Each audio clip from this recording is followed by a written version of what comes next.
CBC's Greg Ross leads off our coverage from Oakland this morning from the thick of an elated crowd of Raptors fans.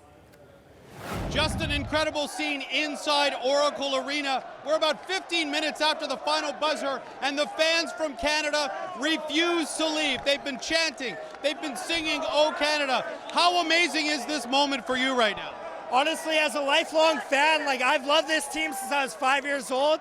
This is incredible. We're one game away from the Larry O'Brien Trophy. One game left. And that's what the fans have been chanting. One more game, one more game. Let's go into the thick of this. You can hear them chanting right now, and the fans just can't seem to get enough. How incredible is this moment right now as a Raptor fan? This is so incredible. We have all the right ingredients in a championship team. Do you know why? The players have heart. The coach is amazing, and we can't forget about Masai Ujiri, who put this incredible team together. This is history in the making, and all the puzzle pieces have come together and fit into one big puzzle, a winning puzzle at that. Well, they need one more win to complete that puzzle. There's no doubt about it. And many of these fans will be heading back to Toronto to see that Game 5 of this series, which could be the most historic night in the history of the franchise.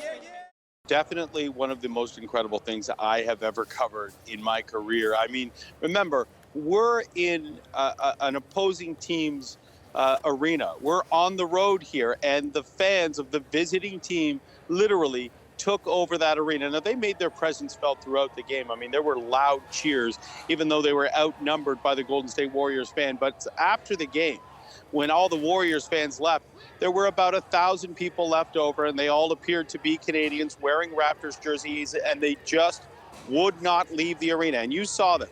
They were chanting, "We the North." They were singing, "Oh Canada." Security guards were trying to get them to move out of the building. Now I have to say, the fans were fantastic. They were very polite, but they just didn't want to leave. They just didn't want to lose that moment. It was really incredible to see. And I think one of the other things that was so incredible is the fact that, and you just played it, you heard people from coast to coast, literally from Vancouver all the way to Newfoundland, were in that arena last night. This is definitely Canada's team.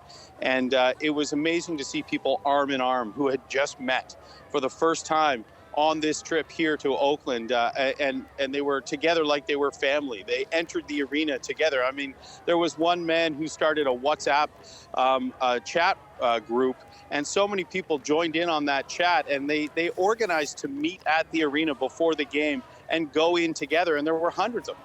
It was just incredible to see everybody wearing their Raptors jerseys, and again, they stayed after the game, and what a moment it was if you're a Canadian to see that.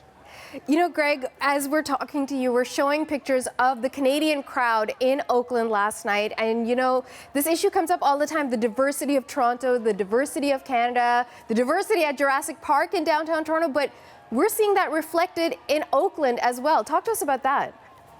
I mean, and really a sense of pride. I mean, the entire planet seemed to be represented last night by Canadians. And it was just so incredible to see. I mean, we talk about our diversity in Canada. We talk about our diversity in Toronto all the time, but it is such I have to say, you take a step back from doing this job. I mean, it was just a sense of pride to see everybody so proud to display that diversity and show the world how important this is to our country, and really to show the world how diverse that Raptors fan base is. It was just so incredible. And again, people are arm in arm in the crowd together. And it didn't matter what your background was. It didn't matter what your religion was. They were all Raptors fan. And that's really what united everybody last night. That is so nice to see, because we've talked about this on the show, that it's just something that everybody's into. There's no other side to this. If you're Canadian, you're rooting for the Raptors. So remind us, and you mentioned this earlier about the social media aspect of it, how did all these fans get there at the last minute? You know, it was, I think the most amazing thing was seeing people showing pictures from their planes that were coming in. I mean, there were plane loads of people that were flying in, and they were all wearing their Raptors shirts or their Raptors hats, and they would take pictures on the plane. It was like nearly filled with Raptors fans. So they were all catching these flights last minute, or as you saw, some of them driving in great distances. Those two guys telling us they drove over 20 hours to get to the Oracle Arena last night to watch this game. So It really was amazing. And I think it's all about chasing history. I think you nailed it. I mean, these people are thinking that this is going to be an historic moment. They want to be a part of. I mean, you hear about this and everybody wants to say they were there. Well, this is their opportunity. And for a lot of people, it was actually cheaper to come here to Oakland, get a hotel and buy tickets here than to try and get tickets in Toronto, because it is so expensive, because it's such a big moment that it's hard to get tickets to watch these Raptors games in Toronto. Oh, wow, that's fascinating. Okay, Greg, I know you're a busy man. I know you got to hop on a flight and you got your things to do. But before we let you go, there's something else you got to account for. We're going to play a clip.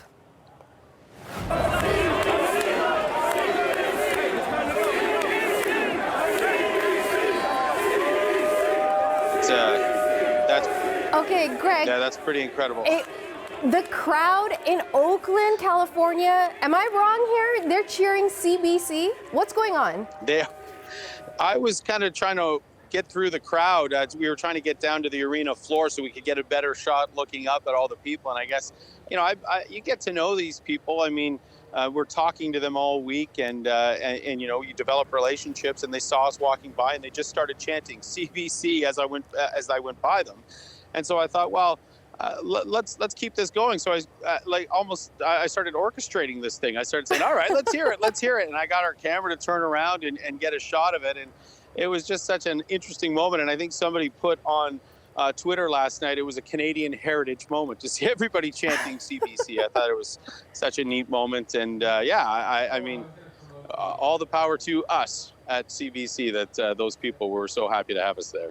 Our whole thing is that we're supposed to be humble, not braggadocious or whatever, but every now and then a little Canadian pride, a little CBC chant doesn't hurt nobody. So Canadian.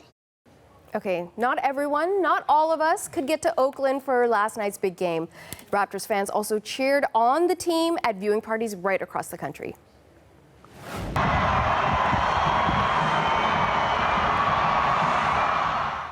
This was the scene last night in Mississauga, just outside of Toronto. An estimated 20,000 people turned out as its downtown square, which has now been dubbed Jurassic Park West.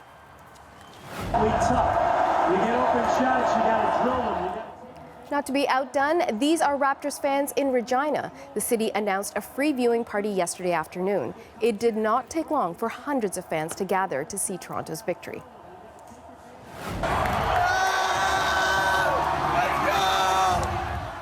And this is a block party in downtown Halifax. Many of these fans will be out again for the next game. There are plans to hold block parties for every remaining game in the NBA final.